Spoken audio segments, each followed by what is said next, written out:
So, hey everyone, the real estate numbers are in for April. Let's see what happened. I'm Riyad from Right Home Realty. Will Ellis from Right at Home Realty. And Sadiq Boodoo from Approved Financial Services. Glad to have you guys here. So I'll do an overview of what happened in the general market. Will touch about the Durham market, and then Sadiq will go over what he's seeing in the mortgage world. So for the overall market, residential transactions, so year over year, we've had a decrease of 41.2% in transactions. So in April 2021, we had about 13,000 transactions. In April 2022, we had about 8,000 transactions. Month over month, we're down about 26.2% as well. March 2022, we had about 8,600 new transactions. And in April, we had about 6,300 transactions. Moving on to the average selling price. This is where everybody kind of wants to know what's happening. Year over year, we're actually up 15%. April 2021 was about $1,090,000 for the average selling price. And then April 2022, about 1.25 million. Month over month, we're actually down 6.4%. So in March, we had about a $1.285 million average selling price. And in this month for April, we had a 1.202. And the last one is total new listings. Year over year, we're down about 11.7%. April 2021, we had about 20,800 new listings. And then April 2022, we're down about 18,400. So that's the general overall in the markets. We'll move on to what's happening in Durham. Not as organized as you are there, Riyad. I have like two monitors going here. I'm trying to read up because you're very good. You're very descriptive. Getting there. So again, if I'm incorrect with what I'm reviewing here, let me know. But I just, overall the market in Durham was down. And again, just overall sales are down 21.6%. The average price is down as well to 1.154 million. There's also a slight drop in listings of down 5%. And yeah, that's where we are. I mean, I believe that the numbers are not as bad as people made them out to be. Yeah. And I think we as a world need to realize that if everything was perfect in your own life and all the time, the market's been great to everyone, but I think things need to adjust. And I think the market is still very reasonable to both buyers and sellers. 100%, yeah. Okay, and Sadiq, what are you seeing in the mortgage world? Well, we're seeing rates on the fixed rates for the most part have, been going up despite any talks about the Bank of Canada's overnight lending rate, if they're going or not. The bond market itself has just been, increasing because the stock market has been hurting. So it's the natural transition. So we're seeing the long-term bond yields going up, making the mortgage rates go up. And that's why a lot of people don't really understand that, what the government of Canada does with the overnight lending rate does have an impact, but not directly with fixed mortgage rates. Fixed mortgage rates are going to move regardless of what the government of Canada is doing because of the bond market. And we're seeing that. And what's happened now, as you guys know, and your viewers and listeners may know about the stress tests and the qualifying criteria. So the government of Canada, there's two ways of qualifying depending on what the rate is, whether it's 2% above your contract rate, the rate you're actually getting, or the government mandated rate of 5.25 currently. Well, whichever is the higher rate is the one you have to qualify at. Right now, where fixed rates are at like 4.19, 4.25, you're qualifying at 6.19, 6.25, which is obviously higher than 5.25. So that now is bringing people's purchasing power down, and their pre-approval that they had, 60 days ago may not stand up anymore for that dollar amount. The workaround to that, yeah, question. Sure, go ahead. Yeah. You said I was going to ask that question, so I'm glad you brought it up. So if someone is thinking about buying, let's say in the next 90 days, does it make sense for them to get approved, lock in a rate? Yeah. That speak to that, because I think that's important. Yeah. So locking in the rate is actually the more important part, because to be honest with you, and I've said this time and time again to people, pre-approvals aren't worth the paper it's printed on. Everybody wants a pre-approval, but when you read that pre-approval, it's subject to every possible thing a bank is subject to. So it's really it's like saying, okay, you're good in this snapshot of a moment, but any one of these variables changes and this document doesn't matter anymore. right? A very common factor that changes a pre-approval that's overlooked often by consumers and even by mortgage people who don't have the experience and the understanding of these factors is property taxes. So if I pre-approve a client, let's just say for a $900,000 property, and they go shopping across the Durham region, we know property taxes in Oshawa compared to property taxes in Ajax, quite different. They find a $900,000 property in Oshawa where the taxes are a little bit higher, and compared to Ajax, and now all of a sudden that 900,000 approval doesn't stand up anymore because it was based on property taxes that was less, right? So that's where things kind of go a little bit wonky with pre-approvals. Quite often, you know, people will say, you'll hear, they're like, you know, we're pre-approved and now we're not. What happened, right? It's factors like that. So what's the best thing for a home buyer to do is have those numbers run, but have it run based on your kind of your best case scenario, your worst case scenario, with that kind of range of where could the property taxes be. And then as they see properties they're interested in and they want to put an offer in, is to then say, okay, based on this listing on this specific property, does my number still hold up, right? And realistically, whether it's myself and my team or any other mortgage broker out there, it should take minutes to update an application to reflect those numbers. So it's not like, oh, give me another day. Well, I got to put in an offer today. Well, I need more time. No. It's a couple minutes, update the information, punch in the new property taxes. Do the ratios still look good? Yeah, move forward, right? But that's really the critical part. It's not just get a pre-approval, walk away, go buy a property. It has to be a little bit of a dialogue, because each property has different factors that may take that pre-approval and basically throw it in the garbage if the numbers still don't, if the numbers, one number looks like it's lining up, but the other numbers won't line up. So if a buyer is qualifying today, like doing a pre-approval today, how long is that rate locked in for? Depending on the lender, it's good for 90 to 120 days. Most lenders will go to 120. So they have to close in the 120 days or have an APS or agreement to purchase sale in those 120 days? Close in 120 Okay. days. Yeah, right. So one of the key things for clients too is, like, you know, if you're going out there shopping, depending on how long after that pre-approval, you might want to look at a quicker closing date to fit within there. Some lenders will give you a little bit of leeway, like 121 days, 122, but they're not going to push you to 140 days. Right. Okay. So sometimes you can get a little bit of leeway. The other thing I was going to touch on as a workaround to that stress test being the higher of the contract rate plus 2% right now because of the fixed rates, is for clients to take a variable rate mortgage, because they'll have to qualify at the 5.25. Now, the first thing they're going to say is, well, hold on, variable rates are going to go up, right? But if you take a variable rate mortgage with a solid institutional lender that will allow you to auto renew, like early renew that mortgage into a fixed, you could literally sign, close, and the next day walk in there and say, okay, I want to switch it to a fixed now. And you just worked around that whole qualifying at the 625 versus qualifying at the 525 and give yourself that little bit extra borrowing power. That's gold. Right? Yeah. Right. Now, what about, like, I've heard of issues with some closings, not any of my clients, but I've heard issues where, let's just say someone bought a property in March, and then now in May, the bank wants to do an appraisal. Now, we know pricing has gotten soft in the last 8 weeks.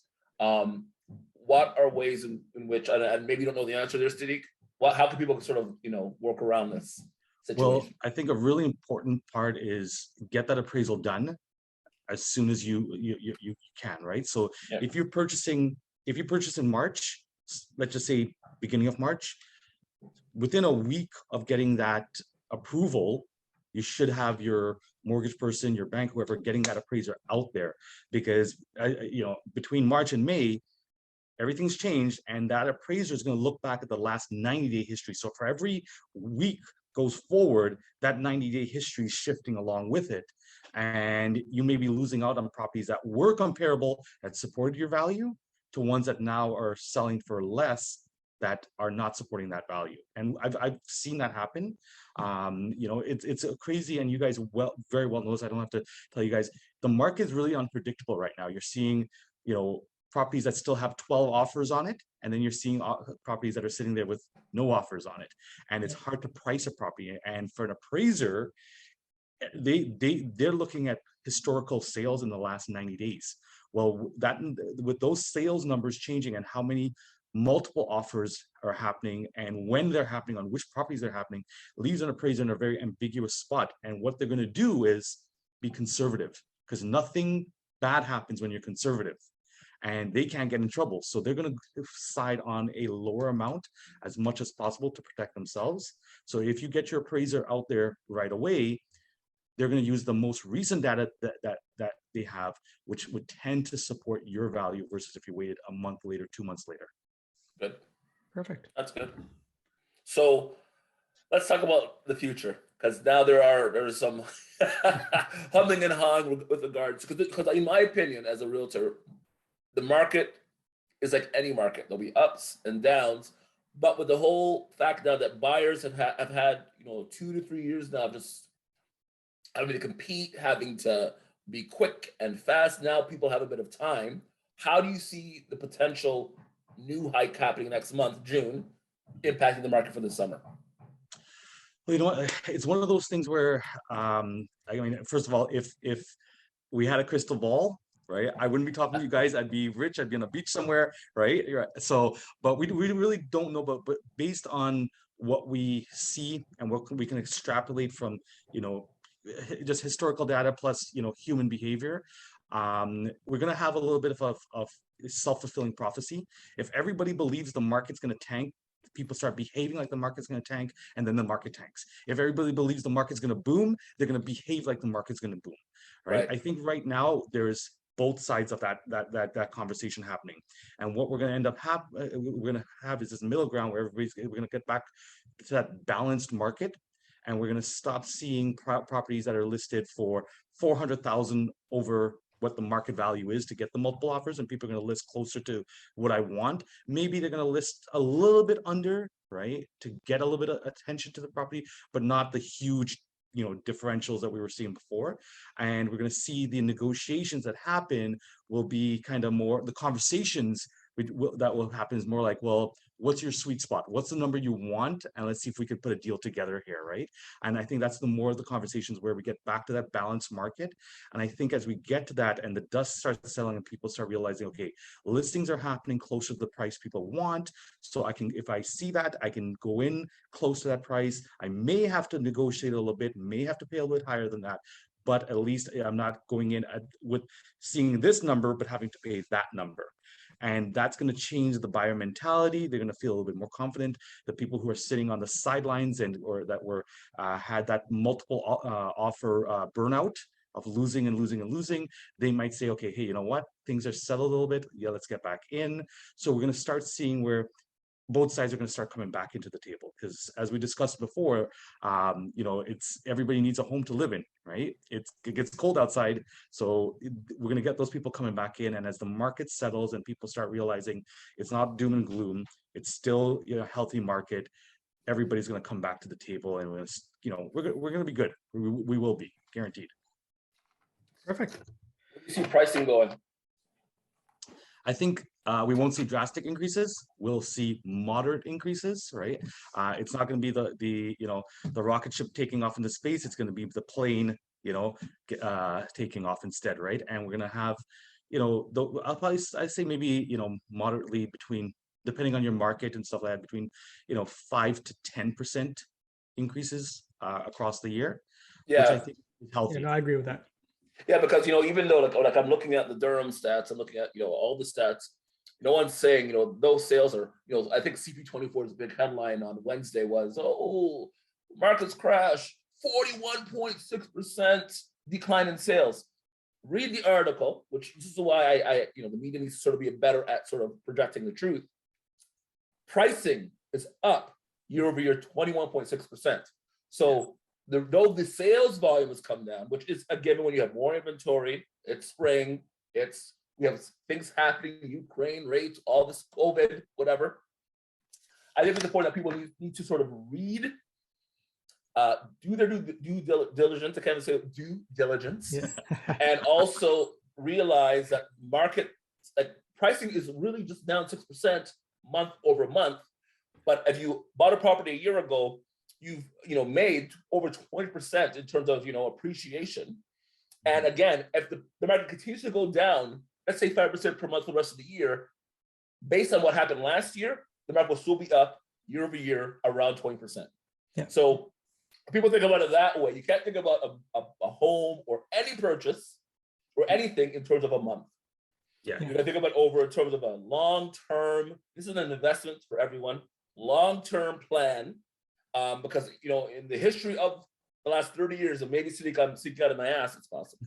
But real estate tends to never be down. 100%. Yeah. You know what I mean? So I think we need to realize that, and the overreaction and everyone reacts to everything you see in the media is. And talk to the right people. That's the biggest exactly. thing. Yeah. Exactly. And It's dumb. stats are one of those things that anybody, it's in the eye of the beholder. Anybody can manipulate the same stat to support their case, right? I can take a stat and make it sound positive or negative, just depending on how I want to portray it.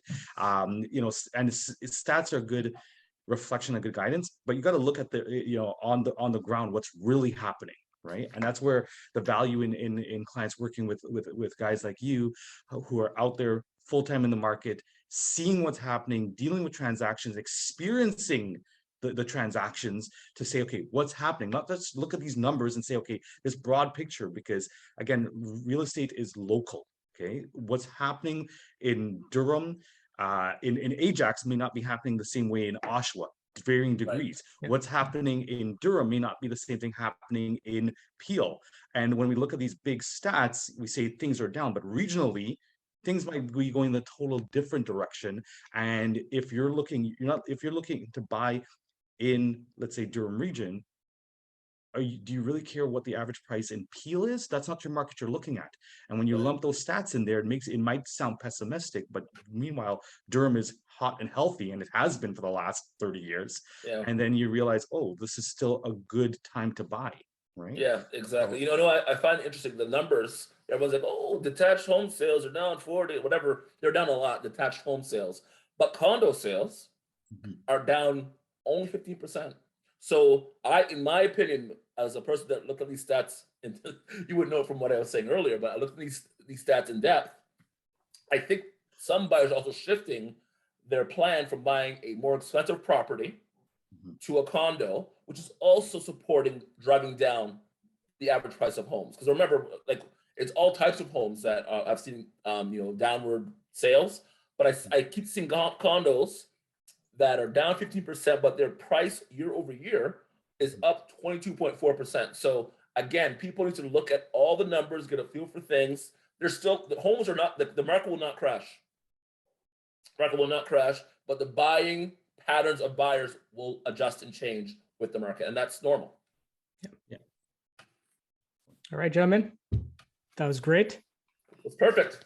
Okay, so everyone who's watching, stay tuned. You can follow Will on Instagram. You can follow me, Riyad the Realtor. Will, what's your handle? So it's Agent Will Ellis on Instagram and on Facebook. Riyad, what's your handle? Riyad the Realtor on both Instagram and Facebook. Sadiq? I'm at Sadiq Boodoo, both Instagram and Facebook. Okay, thank you everybody for watching. Thank you. Thanks guys, take care. Take care.